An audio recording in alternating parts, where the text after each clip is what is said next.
Kaibigan, magandang umaga po sa inyong lahat. Yan mga kaibigan, na ano na naman yung ating manok na laki. Anong nakuha naman na siya, uy? Yan, natangkap ko ni Kalit. Bakit na? Nakuha ba kayo? Sayang nga, duha naman kay nana namatay.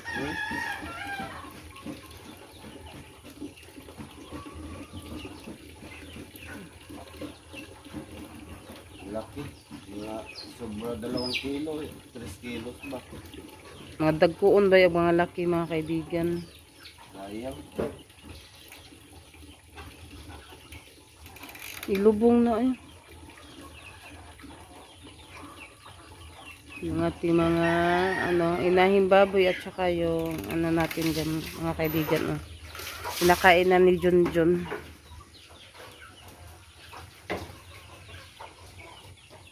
Inahin natin baboy, yung iba manok.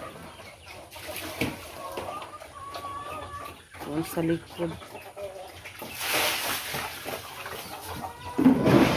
Kasi na yung nagkuhan mo na siyang naggahi ragkali.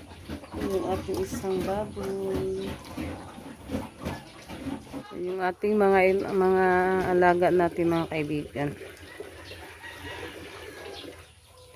Yan yung isa, pinaliguan na ni Junjun na nandiyan, nadumihan na naman yung tiyan.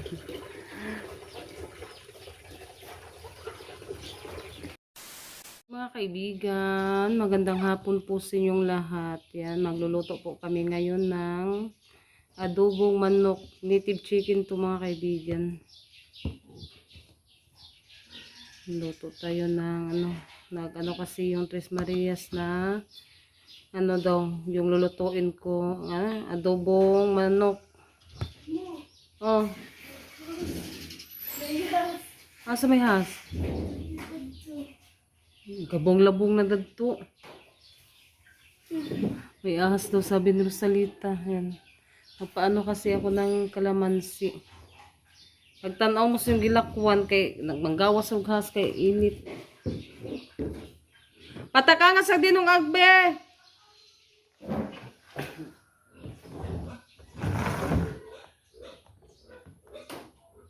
Samahan niyo ako ngayon tayo.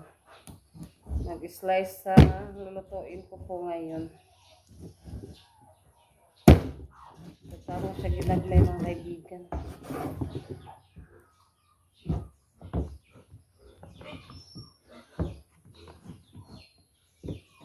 Yan, thank you Lord. Kasi nakaano na po ako ngayon mga kaibigan. Nakaligo na.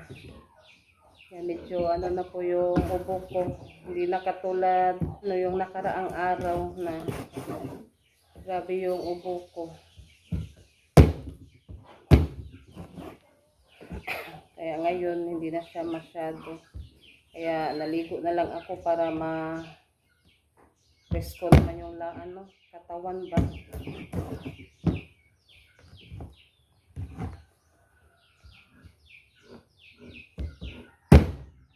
Thank you po sa lahat ng mga viewers, sa lahat na sumusuporta sa mga vlog namin. Malaking tulong na po yun sa amin mga kaibigan, sa mga lahat na sumusuporta sa vlog namin.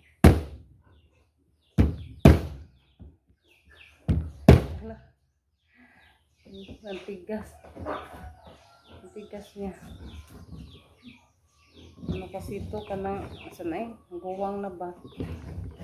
Pakuluin ko muna ito mga kaibigan para lalambot.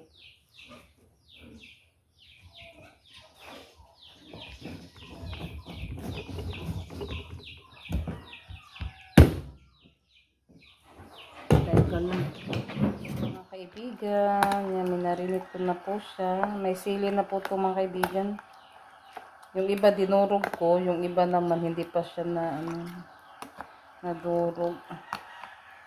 Yung lang, hindi masyadong madaming sili yung nilagay ko, baka hindi na makain sa sobrang maanghang.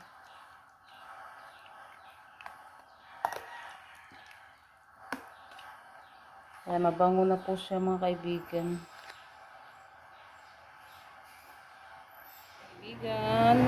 Yan, nilagay ko na po siya mga kaibigan, naigisa ko na siya.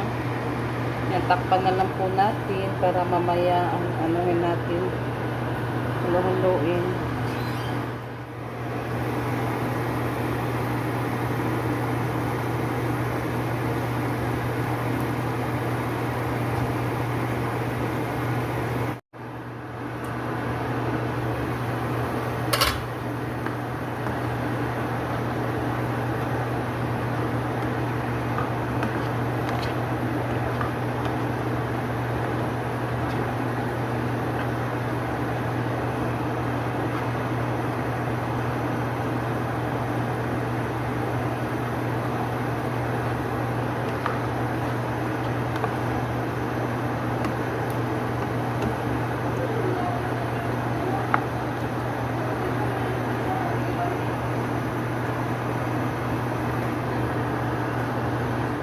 Dahil naubusan tayo ng sibuyas, bula, sibuyas dahon na lang po yung nilagay ko.